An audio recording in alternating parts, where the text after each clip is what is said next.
Panorama 1410, el diario en la radio, de lunes a viernes a las 8 de la mañana. La mañana continúa aquí en la ciudad de Montevideo con el cielo algo nuboso. Tenemos algún pedacito de cielo celeste, algo de sol en algún lugar. Pero bueno, les diría que, como decíamos con Juan Pablo más temprano, puede llegar a llover en el día de hoy, está bastante amenazante. Ya tenemos la presencia de Pablo Ferreri aquí en estudios, a quien le damos las gracias por acompañarnos.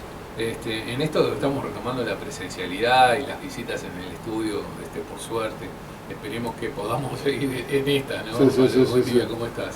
Un placer estar con ustedes, la verdad una alegría volver a esta casa. Muchas gracias. Se extrañaba la presencialidad, así que bueno, con muchas ganas de estar por aquí. Bien, mirá lo que te voy a preguntar de entrada nomás. Me encantó porque hay una nueva palabra que se llama austericidio. Y me pareció tan bien encontrada esa palabra que te voy a preguntar por ella de entrada. No sé a quién se le ocurrió, a Miranda o a quién se le ocurrió, pero me pareció un hallazgo. Austericidio. Bueno, yo creo que está muy bien elegida porque este gobierno que ha tenido una preocupación por lo fiscal únicamente, estando en el medio de una pandemia como nunca se vio en la historia de la humanidad por la velocidad y la escala que tomó global rápidamente, sigue preocupado solamente por lo fiscal. Hace poco tuvimos una conferencia de prensa de la ministra de Economía que habló durante 1 hora y media y habló solo del déficit fiscal. No habló ni de la producción, ni del empleo, ni del ingreso de los hogares, ni nada, ni del producto del país, solo del déficit fiscal. Más que una ministra de Economía, pues una ministra de Hacienda o un cajero, por decirlo de una manera más vulgar. Entonces, con esa mirada, el gobierno ha recortado recursos, por ejemplo, cayó casi un 8% de la inversión pública, y tomando medidas de austeridad fiscal que no corresponden para justamente una época de pandemia donde hay que sostener el entramado social y productivo. Y ese ahogo, ese ajuste fiscal, solo causa perjuicios y problemas al país. Por eso se habla de austericidio, ¿no? Porque el gobierno de alguna manera se está dando un tiro en el pie, ajustando cuentas, que eran sus objetivos en la campaña electoral. No es que estén con algo nuevo, eran los objetivos en el 2019, planteados en la campaña. Ahora, no pueden ser los mismos los objetivos del 2019 que los del 2021, porque en el medio hubo una pandemia como probablemente no haya otra en la historia de la humanidad. Entonces, parece un poco loco mantener esos objetivos, ¿no? Bueno, una de las grandes acusaciones de parte de la oposición es achacarle justamente un ajuste en el medio de una pandemia, ¿no? Con todo lo que significa eso en lo recesivo para la gente, ¿no? Para el de a pie, como decimos nosotros, la suma de pérdida de puestos de trabajo, a eso sumarle pérdida de salario real, en fin, es un caldo de cultivo bastante complejo, ¿no? Donde el gobierno también como vos decís, se puede pegar un tiro en el pie a partir del momento que hoy el gasto es 1, pero si la situación se sigue deteriorando, seguramente sea mucho más, ¿no? Sí, totalmente. Cuando uno mira algunos números que faltaron en el discurso del presidente, yo creo que es una descripción del pasado razonable, pero le faltó mucho futuro y sobre todo empatía y sensibilidad social, ¿no? O sea, el presidente no mencionó en su discurso que tenemos más de 100.000 personas que cayeron por debajo de la línea de pobreza, 60.000 puestos de trabajo destruidos, que bajaron salarios y pasividades, que bajó un 8% el ingreso de los hogares. Es decir, y en el medio de ese contexto se toman medidas absolutamente insuficientes y se recorta, como decíamos anteriormente, por ejemplo, la inversión pública. Y se anuncia que el gasto previsto para cubrir los efectos de la pandemia van a ser menores en el 2021 de lo que fueron en el 2020, ¿no? Entonces, bueno. Eso va un poco a contrapelo de lo que uno puede razonar, porque el que tenía algún ahorrito, por decirlo de alguna manera, y pudo bancar el primer año de la pandemia, capaz que en el segundo año ya lo pierde, ¿no? Y bueno, le cambia la situación. Totalmente. Y además, por ejemplo, ¿no? de esos 100.000 nuevos pobres, por decirlo, personas que cayeron por debajo de la línea de la pobreza, 50.000 son niños, la mitad son niños. Y en unos años les vamos a pedir que les vaya bien en las pruebas PISA, cuando hoy están en la pobreza con necesidades básicas insatisfechas. O sea, pareciera más lógico evitar ahora que caigan en la pobreza, porque las consecuencias en el mediano y largo plazo son mucho más mucho más fuertes y mucho más difícil de dar vuelta. O sea, no es solo el el momento, sino las consecuencias que generan en el medio Sí, son consecuencias que pueden ser desde sociales hasta económicas, ¿no? Porque después el gasto que tendrá que hacer el Estado parecería ser mucho más grande cuando tengamos, como vos decís, situaciones que se han ido acumulando en el tiempo, ¿no? Totalmente. Entonces, uno ve que algunas medidas que se anunciaron, como la extensión de algunas ya tomadas y algún refuerzo de canastas y demás, parecen medidas que están en la línea correcta, pero que realmente son absolutamente insuficientes, ¿no? O sea, no tienen la potencia necesaria como para hacer que la recuperación de la economía ocurra en los tiempos que precisamos y con la magnitud que precisamos. Es una recuperación que va a ser tardía, débil e injusta, porque va a continuar concentrando la riqueza, va a colaborar en la concentración de la riqueza. Y sobre todo también se ve una ausencia de rumbo, ¿no? Porque frente a estos datos que ignoró el presidente, bueno, ¿cuáles son las medidas o el plan estratégico para promover el desarrollo, para generar crecimiento? No vemos ese plan. Cuando uno ve la inserción internacional del país como absolutamente errática, al punto que se recortó a la mitad del presupuesto de Uruguay 21, agencia que funcionaba muy bien y es clave para la internacionalización de nuestra economía. Cuando uno ve que se recorta el presupuesto de ciencia, tecnología e innovación, que es para la revolución digital y tecnológica que estamos atravesando, es absolutamente clave. Bueno, o sea, ¿cuál es el rumbo? No está claro, no hay rumbo. Entonces, eso no es bueno ni siquiera para el Maya Oro, ¿no? Porque el Maya Oro que se pretende que invierta, si ve que no hay rumbo, difícilmente va a ocurrir esa inversión, ¿no? Entonces, no es bueno para nadie. Y lo pagan, sobre todo, los más humildes. Sí. Ahí está el problema. Sí, claro. El discurso del presidente tuvo muchas cifras, ¿no? Y estuvo cargado de mucha intencionalidad. Se lo acusa de la oposición de que en el fondo no hay, lo que vos decís, un planteamiento claro de estrategias. Por ejemplo, se habló de 1.200 millones de dólares de inversión pública. La cifra parece ilusión, sí, pero ¿no? en realidad ni siquiera estaba claro si era pública o privada, porque a renglón seguido se habló de que parte de eso eran inversiones en aeropuertos, en un proyecto que todavía comenzaba en el periodo pasado, que yo creo que es bueno, pero es privada esa inversión. Se habló de una inversión también en el puerto de Montevideo que es privada, entonces no quedó claro bien exactamente qué era la inversión, cuál era pública, cuál era privada, si se iba a poder hacer toda en el 2021, porque se habló de muchos proyectos que uno imagina que tendrán que tener una lógica de licitación y demás. Los tiempos, conociendo los tiempos del Estado, me genera dudas de si toda ella se podrá ejecutar en el 2021. Por ejemplo, se habló de 400 o 450 millones de dólares de inversión en el puerto, pero eso está atado a una extensión de concesión de Gastón Mací, que es quien opera hoy. Y la pregunta que uno surge es, bueno, ¿esa inversión va a ser solo ahora o va a ser a lo largo de toda la concesión? Entonces no es toda en el 2021. O sea, hubo muchas cosas en las cuales no fue claro el mensaje. Probablemente en los próximos días se pueda contar con más detalles al respecto. Sí, claro. Y también eso de la licitación de Catunasi no quedó claro también si es una licitación de por medio o es parte de un acuerdo extrajudicial, ¿no? Para no llegar justamente a un problema judicial. Sí, entiendo, no tengo los detalles, pero entiendo que no fue una licitación, sino que había una concesión vigente y que el gobierno tenía dentro de las potestades extenderlo, a cambio de una negociación que habrá tenido tal o cual resultado. Algunas de esas cosas las comentó el presidente, ¿no? Con respecto al dinero que anunció también el presidente para el tema de las ollas populares, y tiene como una doble lectura eso, donde uno por un lado cree, y está bien, haya una preocupación por la gente que está teniendo una emergencia alimentaria, pero por otro lado también queda la sensación de que el Estado, ante reconocer la situación, no se quede solamente en darle un apoyo económico, sino en intentar soluciones de fondo, ¿no? Porque en definitiva estoy reconociendo que hay un problema de alimentación en la población, o en una buena parte de ella, y que la solución económica es bienvenida, pero en realidad lo que tendríamos que evitar es que existan las ollas populares, ¿no? Totalmente. Y uno ve que más allá de un apoyo puntual, que la verdad 200 millones de pesos para las cientos de ollas que hay en Uruguay hoy es bienvenido, pero de vuelta insuficiente. Pero eso ataca una cuestión muy coyuntural, ¿no?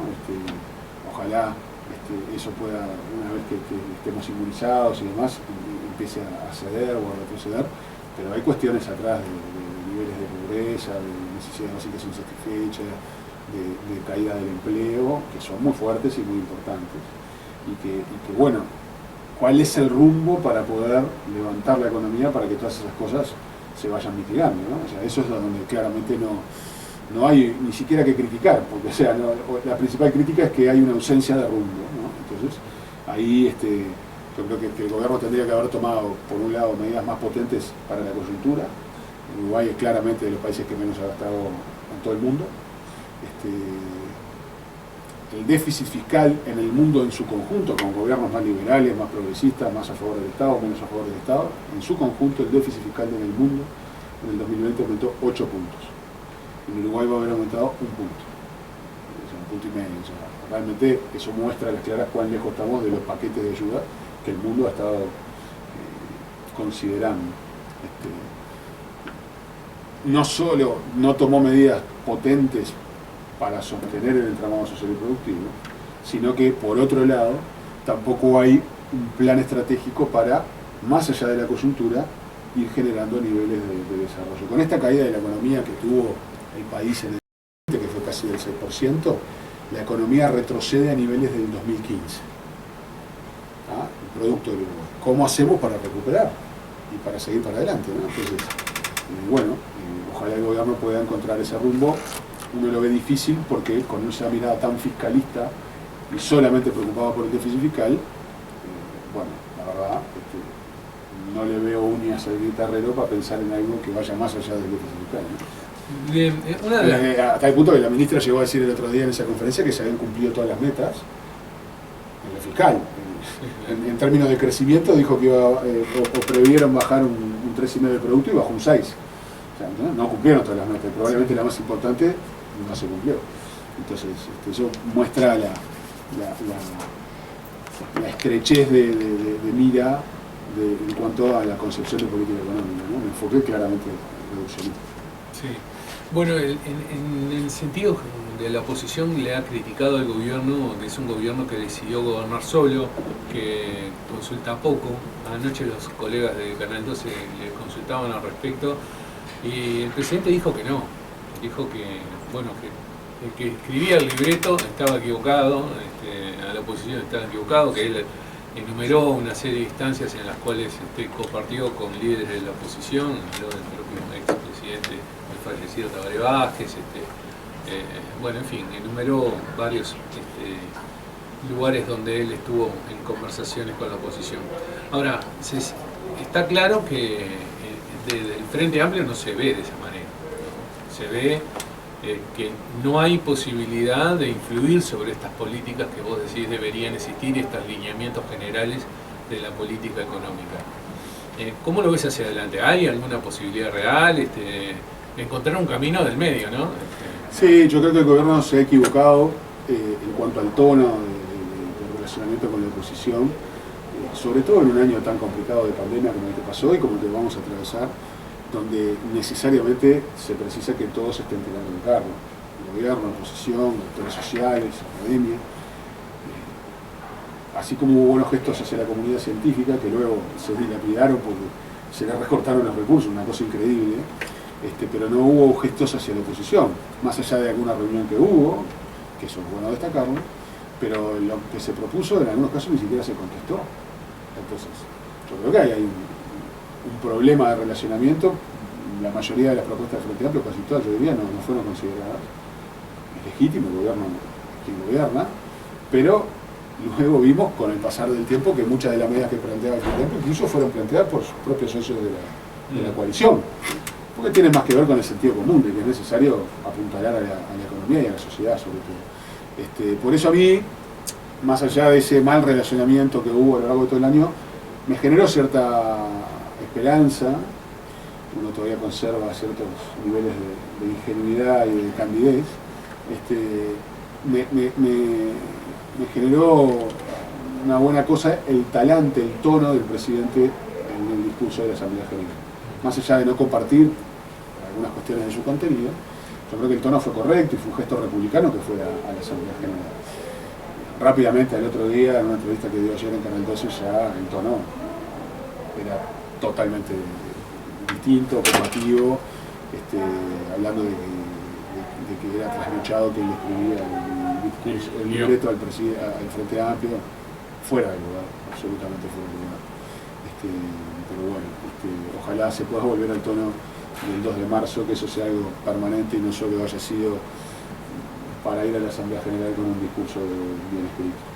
¿Por qué crees, Pablo, que se dio este cambio de 24 horas, ¿no? Porque hacía una entrevista así, como vos decís, evidentemente, como que nombró que había hablado con varias personalidades, con referentes del Frente Amplio, cuando fue representar, dijo, ¿hablás con referentes? Sí, hablo con referentes del Frente Amplio, pero bueno, como que se dio, si se quiere, una búsqueda del desatino, ¿no? En ese diálogo con la fuerza política, ¿no? Sí, a mí me sorprendió, ojalá tenga diálogos. Esos diálogos capaz que son en reserva, no son institucionales, no sé con quién habla realmente, no lo sé, pero yo creo que sería bueno que haya cierta institucionalidad, o sea, no es que el presidente o el gobierno para relacionarse con la principal fuerza política de la oposición y del país, que era más grande de todo el país, no es que él levante el teléfono y hable en reserva con uno o con otro, solamente, que me parece bien, que haya canales informales, pero tiene que haber canales institucionales donde se respete la institucionalidad del gobierno y de la fuerza política que está en la oposición. Y bueno, eso claramente no ha estado. En esto de que vos recién decías, la propia coalición desde su interior le ha llevado diferentes propuestas, incluso algunas más audaces en el gasto, como fue la de Cabildo Abierto, que llegaba a casi 4 puntos del PBI, la que obviamente le envió el propio Frente Amplio, que también implicaba un gasto, pero mucho menor, ¿no? Finalmente parece decantarse, por lo que escuchábamos ayer, por la que le hizo el Partido Independiente, ¿no? Que está hablando de un aporte de 4.000 pesos y una serie de medidas más, ¿no?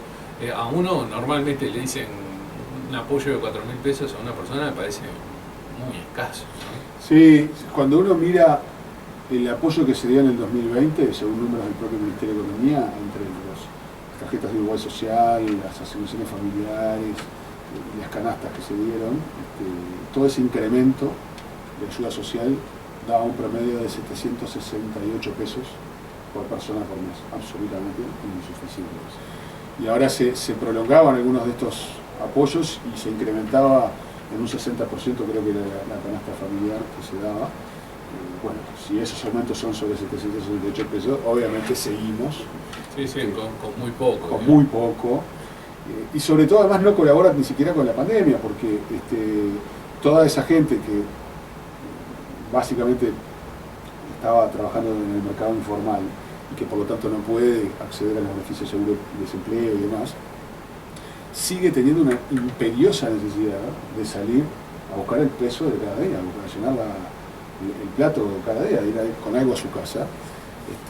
Y si se diera un apoyo más potente, probablemente también bajara ese incentivo y por lo tanto se podría colaborar a reducir la movilidad, cosa que yo creo que es importante, porque más allá de que haya empezado la vacunación, seguimos con unos niveles de casos por día, con un nivel de positividad sobre los que se hace, que son realmente preocupantes, ¿no? Sí, y más, viene creciendo. Y viene creciendo, claro, ¿no? Entonces, bueno, sería importante tomar medidas que contribuyeran desde lo social, pero que también de alguna manera contribuyen desde lo sanitario. Pablo, ¿qué te pasa cuando escuchás estas medidas que promueven tanto Cabildo Abierto, Partido Independiente, el Partido Colorado, también con la batería de medidas, siendo que votaron el presupuesto que votaron ya en pandemia? ¿Qué lectura haces de esa situación? ¿Es algo político? ¿Se dieron cuenta ahora? Personalmente, ¿qué pensás de esto? Porque uno dice, bueno, tuvieron la posibilidad de votar el presupuesto y ya estábamos en esta situación, ¿no? Absolutamente, pero para empezar ahí hay una enorme incoherencia. Votar recortes como los que se votaron y después salir a pedir recursos, bueno, o sea, hay algo que ahí no. Mínimo una contradicción, digamos. Mínimo una contradicción. No asignemos intencionalidades, pero hay una flagrante contradicción. En segundo lugar, yo creo que las medidas que estaban pidiendo, que pidieron básicamente todos los socios de la coalición, son de sentido común y de gente que también recorre el país, y todos hacemos política, los partidos del gobierno también, y basta recorrer la calle y conversar con la gente para darse cuenta que lo que se ha dado hasta el momento era absolutamente insuficiente, a tal punto que lleva a que todos los socios de la coalición pidan medidas bastante más potentes de lo que se había dado, ¿no? Que no es otra cosa que lo que se ha hecho, reitero, en todo el mundo, no es otra cosa que lo que recomiendan los organismos internacionales, lo que ha pedido el Frente Amplio, y que bueno, y que ahora terminan pidiendo los socios de la coalición. No hay mayor verdad que la realidad. Al final del día, por más relato y agencia de publicidad, la realidad sigue siendo la que es.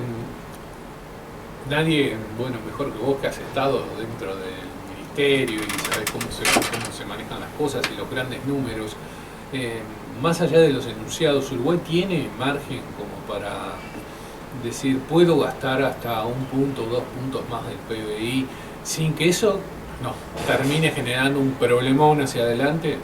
Yo creo que absolutamente sí, puede hacerlo. De hecho, como decíamos, el mundo en su conjunto incrementó el déficit fiscal en 8 puntos en el año 2020. Los países similares a Uruguay lo hicieron en un 5,5%. Nosotros no estamos pidiendo llegar a ese 5,5%, sino que estamos hablando de cuestiones que tienen que ver entre 1 y 2 puntos del PIB. Es absolutamente posible, financiable. Uruguay tiene acceso a créditos para hacerlo, y por lo tanto creemos que están todas las condiciones para que lo haga.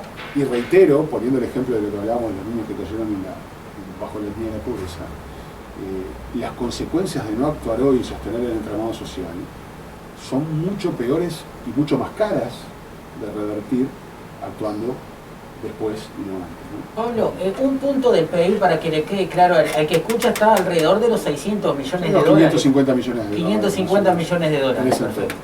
Bien, y entonces estoy haciendo la relación, ¿no? Con este presupuesto, vos corregime si me equivoco, según las lecturas, bueno, la información que yo manejo, habría una pérdida de 200 millones de dólares para los trabajadores en salarios, digamos. Con este presupuesto que se votó, ¿andaría por ahí? ¿O vos estimás que es un poco más, digamos, en el quinquenio, digamos? ¿Qué lectura haces de eso, de la pérdida del salario real? Nosotros tenemos los números que serían más o menos 200 millones de dólares. Yo, para relacionarlo con el punto del PBI, para poder que la gente tenga una lectura de cuánto sería en efectivo y cuál sería la suma de dinero, digamos. Sí, claramente los salarios han bajado, ¿no? Tanto en el sector público como en el sector privado. Las pautas salariales así lo indicaron. Pero además de caer los salarios, bajaron los niveles de empleo. Por lo tanto, la masa salarial en Uruguay cayó tanto por cantidad como por valor.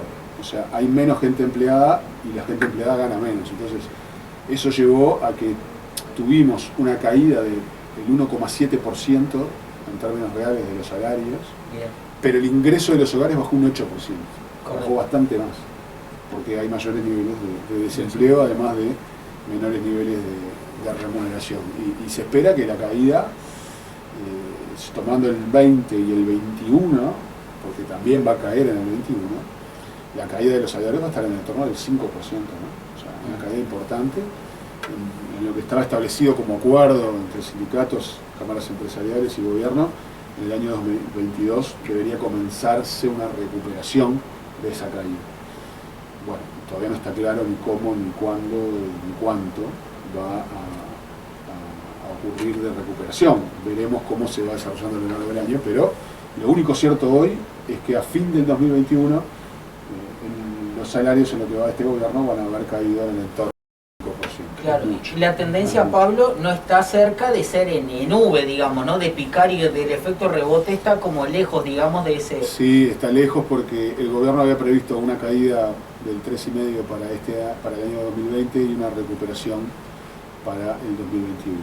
Ya la caída de 3,5% va a ser del 6%, y también ya corrigió a la baja el crecimiento esperado del 2021. O sea que no va a ser una vez, sino que va a haber un cierto rebote, pero mucho más débil de lo que podría ser. Y con las ayudas y las medidas que está tomando, yo creo que este es el titular, por eso de alguna manera, la recuperación de la economía va a ser tardía, va a ser débil, y va a ser injusta, porque no atiende a los más que más necesitan y va a generar una concentración de la riqueza en el lugar. Otro de los temas que obviamente preocupa y debería ser un tema, como vos bien decías al principio, ese número de que son niños, ¿no? Que afecta claramente a la infancia, ¿no?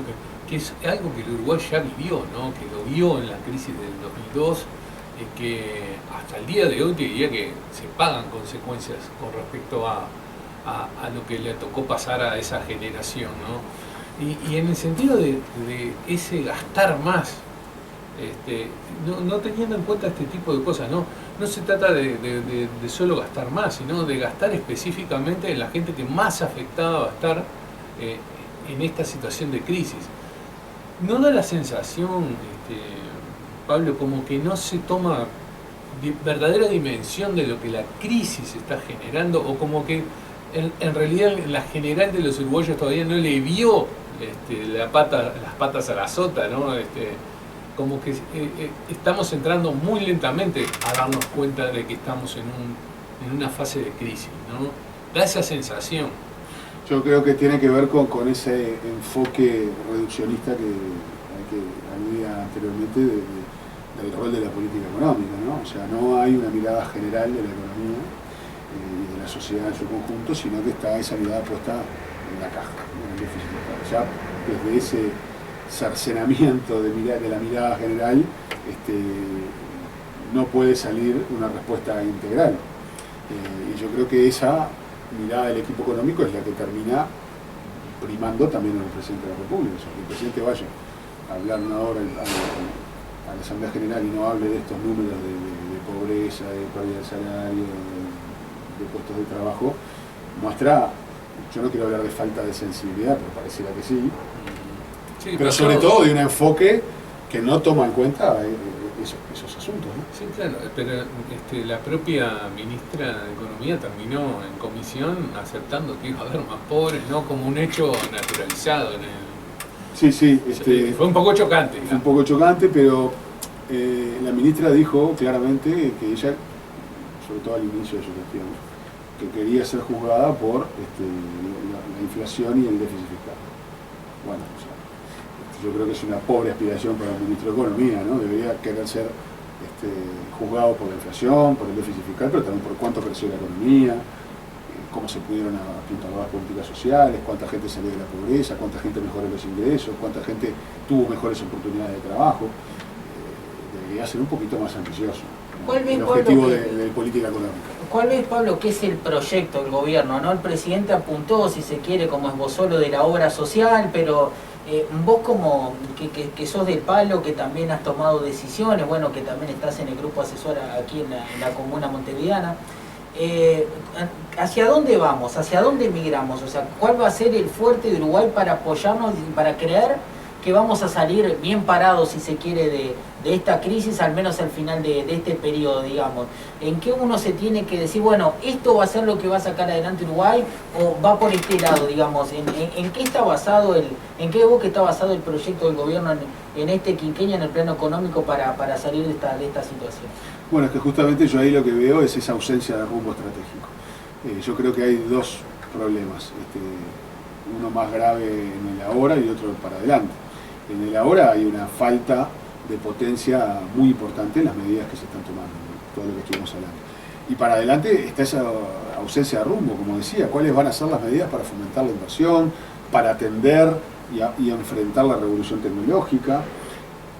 Ahí hay oportunidades y enormes amenazas. ¿Cómo vamos a hacer para mitigar las amenazas y afrontar las oportunidades que podemos tener en materia de la revolución digital, en un país que tiene condiciones de base que pueden ser ventajosas para enfrentarlo, pero que requiere en términos de educación y formación una polenta muchísimo mayor a la que tenemos?